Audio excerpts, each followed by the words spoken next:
Data 11 gusht, 1 Samuelit, kapitulli i parë. Ishte një njeri në Ramathaim Cofini, nga zona malore e Efraimit, që quhej Elkanah. Ishte biri Jerohamit, biri Elihut, biri Tohut dhe bir i Efraimitit Cuf. Ai kishte 2 gra, e para quhej Ana dhe tjetra Penina.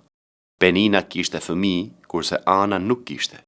Çdo vit, ky njeri nisej nga qyteti i tij për të adhuruar dhe për t'i ofruar flijime Zotit të ushtrive në Shiloh, ku gjendeshin 2 bijtë e Efraimit, Hofni dhe Fineasi, për iftërinë të Zotit.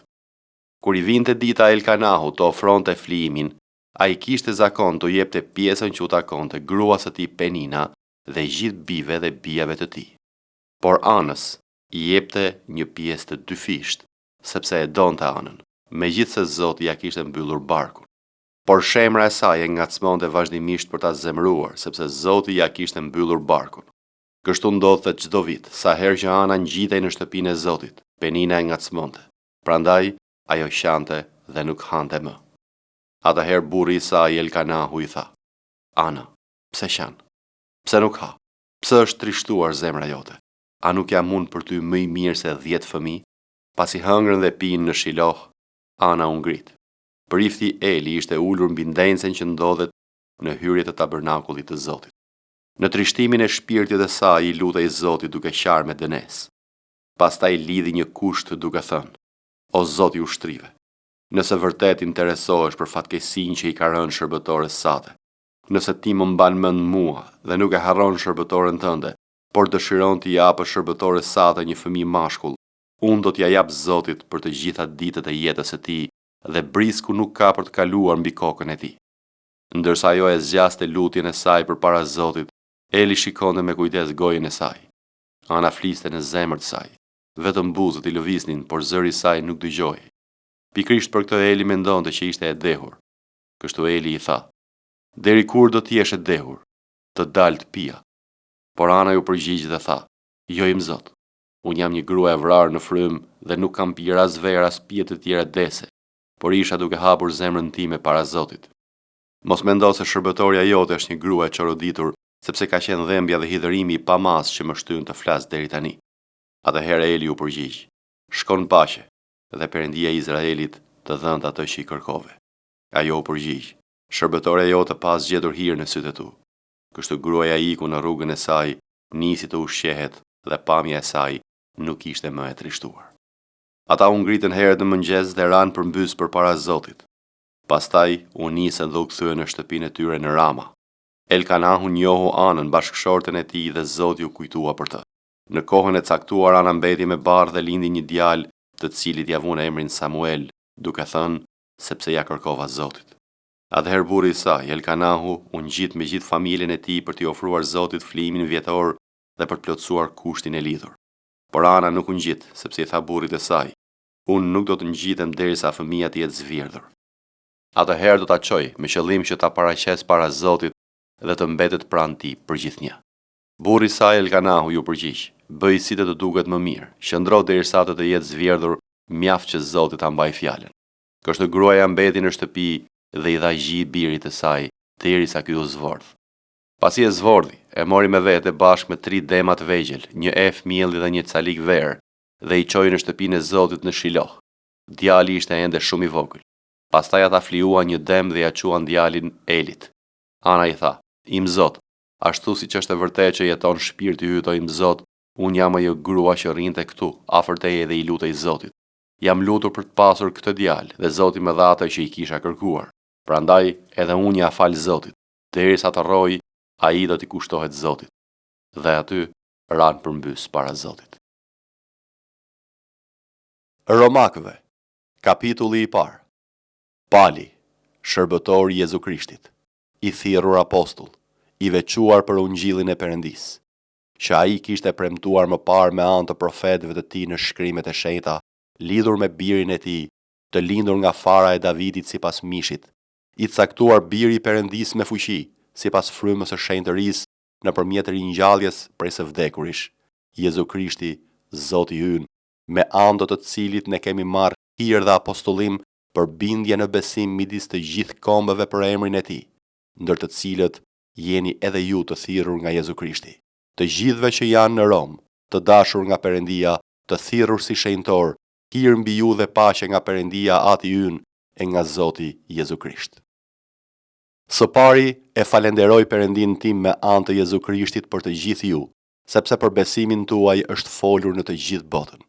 Sepse Perëndia, të cilit unë i shërbej me frymën time në ungjillin e birit të tij, është dëshmitari im që unë nuk pushoj kurrë t'ju kujtoj, duke kërkuar vazhdimisht në lutjet e mia që mbase të më bëhet mbar një herë sipas vullnetit të Perëndis, të vi te ju, sepse unë dëshiroj fort ju shoh që të ndaj me ju ndonjë dhunti frymërore që të forcoheni.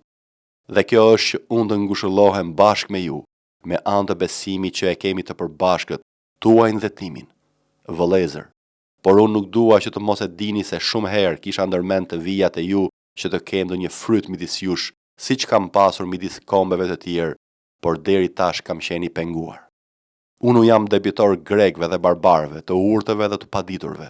Kështu, aq sa varet nga unë, jam gati t'ju predikoj ungjillin edhe juve që jeni në Rom.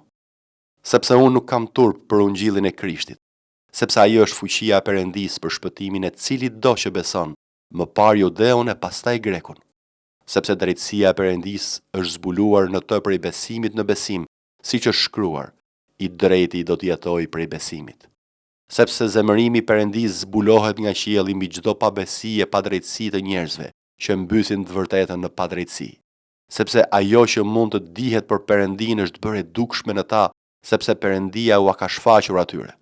Sepse cilësitë e tij të padukshme, fuqia e tij e përjetshme dhe hyjnia e tij, duke qenë të dukshme nëpërmjet veprave të tij që nga krijimi i botës shihen qartë, me qëllim që ata të jenë të pashfaqësueshëm.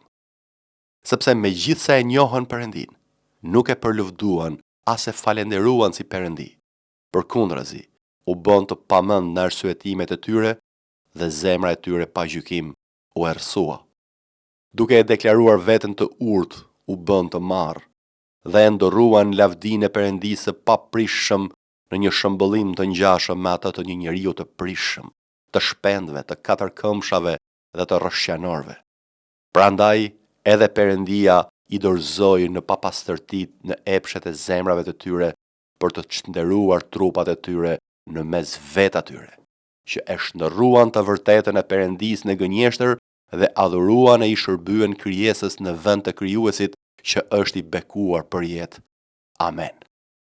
Prandaj, Perëndia i dorëzoi ata në pasione të turpshme, sepse edhe femrat e tyre i shndërruan marrëdhëniet natyrore në ato që është kundër natyrës.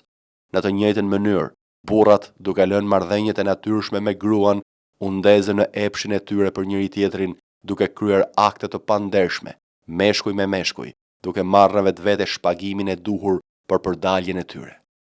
Dhe meqense nuk e quajtën me vend të njohin Perëndin, Perëndia i dorëzoi në një mendje të çoroditur për të bërë gjëra të pahishme, duke qenë të mbushur me çdo padrejtësi, kurvërim, ligësi, lakmi, mbrapshti, plot smir, vrasje, grindje, mashtrim, poshtërsi, thashe themegjinj, shpifës, armiq të Perëndis, fyes, mendje mdhenj, burravec, trillues ligësish, të pabindur ndaj prindërve, të paarsyeshëm, të pabes, pa dashuri të natyrshme, të papajtueshëm, të pamëshirshëm. Ata ndonse e kanë njohur dekretin e drejtë të Perëndis, sipas të cilit ata që bëjnë gjëra të tilla meritojnë vdekjen, jo vetëm i bëjnë, por miratojnë edhe ata që i kryejnë. Jeremia, kapitulli 39. Në vitin e 9 të Sedekias, mbreti të Judës, në muajin e 10, Nebukadnecari, mbreti i Babilonisë, erdhi me gjithë ushtrinë e tij kundër Jeruzalemit dhe e rrethoi. Në vitin e 11 të Sedekias, në muajin e 4, ditën e 9 të muajit, u hap një eçar në qytet. Tërë princat e mbretit të Babilonisë hynë dhe u vendosën te porta e mesit. Nergal-Sharatseri, Samgarnebo, Sarsekimi, kreu i eunukëve, Nergal-Sharatseri, Rab-Magu dhe tërë princat e tjerë të mbretit të Babilonisë. Me t'i parë Sedekia, mbreti i Judës dhe njerëzit e luftës u ambathën, duke dalë natën nga qyteti nëpër rrugën e kopshtit mbretëror nëpërmjet portës, ndërmjet dy mureve dhe morën rrugën e Arabahut. por ushtria e Kaldeasve i ndoqi dhe arriti Sedekia në fushat e Jerikos. Kështu e kapën dhe e quante Nebukadnecari, mbreti i Babilonisë në Ribla, në vendin e Hamathit, ku shqiptoi gjykimin e tij mbi të. Pastaj mbreti i Babilonisë bëri që të vriten bijtë e Sedekias para syve të tij në Ribla. Mbreti i Babilonisë bëri që të vriten edhe tërë fisnikët e Judës. Urdhëroi gjithashtu të nxjerrin syt Sedekias dhe e lidhi me një zinxhir të dyfisht prej bronzi për ta çuar në Babiloni. Kaldeasit i vun flakën shtëpisë së mbretit dhe shtëpive të popullit dhe shkatruan muret e Jeruzalemit. Pastaj Nebuzaradani, komandanti i rojeve, e çoi në robëri pjesën e popullit që kishte mbetur në qytet dhe ata që kishin dezertuar nga ana e tij së bashku me pjesën e popullit që kishte mbetur. Por Nebuzaradani, komandanti i rojeve, la në vendin e Judës më të varfrit e popullit që nuk kishin asgjë, duke u dhënë atë kohë vreshta dhe ara. Por për sa i përket Jeremias, Nebukadnecari, mbreti i Babilonisë, i kishte dhënë këtë urdhër Nebuzaradanit, komandantit të rojeve, duke i thënë: "Kape, mbaj syt mbi të dhe mos i bëj asgjë të keqe, por sillë më të siç do të thotë ai." Kështu Nebuzaradani, komandanti i rojeve, Nebushazbani, kreu i eunukëve, Nergal-Sharaceri, Rabmagu dhe gjithë oficerët e tjerë të mbretit të Babilonisë, dërguan të marrin Jeremian nga obori i burgut dhe ja dorëzuan Gedaliahut, birit të Ahikamit, biri i Shafanit, me qëllim që ta çonte në shtëpi. Kështu ai banoi në mes të popullit. Fjala e Zotit ju drejtua Jeremias kur ende ishte i mbyllur në oborrin e burgut, duke thënë: "Shko dhe folje Etiopasit dhe Bet-Melek, duke i thënë: Kështu thot Zoti i ushtrive, Perëndia e Izraelit, ja unë po i realizoj mbi këtë qytet fjalët e mia për shkatërimin e tij dhe jo për të mirën e tij. Dhe atë ditë ato do të vërtetohen para teje. Po atë ditë unë do të çliroj, thot Zoti, dhe nuk do të biesh në duart e atyre për të cilëve ke frikë. Po, unë do të të çliroj patjetër dhe nuk do të biesh nga shpata, por jeta jote do të jetë për ty si preja jote, sepse ke vënë besimin tënd tek unë, thot Zoti." Psalmi 13. Deri kur do të më harrosh, o Zot? Vallë, kështu do të jetë për jetë. Deri kur do të më fshehesh fytyrën tënde? Deri kur do të marr vendime në shpirtin tim dhe do të kem pikëllim në zemrën time tërë ditën? Deri kur do të ngrihet armiku im mbi mua?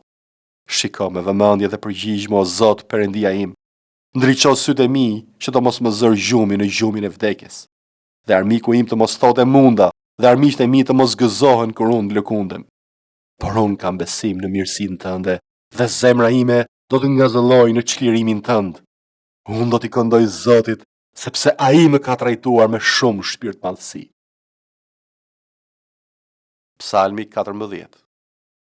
I pamëndi ka thënë në zemër të tij: nuk ka Perëndi. Janë të korruptuar. Bën gjërat në neveritshme, nuk ka asnjë që të bëjë të mirën. Zoti shikon nga qielli bijtë e njerëzve për të parë nëse ndonjëri prej tyre ka arsye dhe kërkon Perëndin. Të gjithë kanë devijuar, janë korruptuar, asnjëri nuk bën të mirën, as edhe një. Nuk kanë fare arsye të gjithë ata që kryen pa udhësi, që han popullin tim si të hanin bukë dhe nuk kërkojnë ndihmën e Zotit. Atje do t'i zër një frikë e madhe, sepse Perëndia është me njerëzit e drejtë. Ju kërkoni të prishni planet e të mjerit, sepse Zoti është streha e tij. Oh, le të vi pra nga Sioni shpëtimi i Izraelit. Kur Zoti do ta kthejë popullin e tij nga robëria, Jakobi do të ngazëllojë, Izraeli do të gëzohet.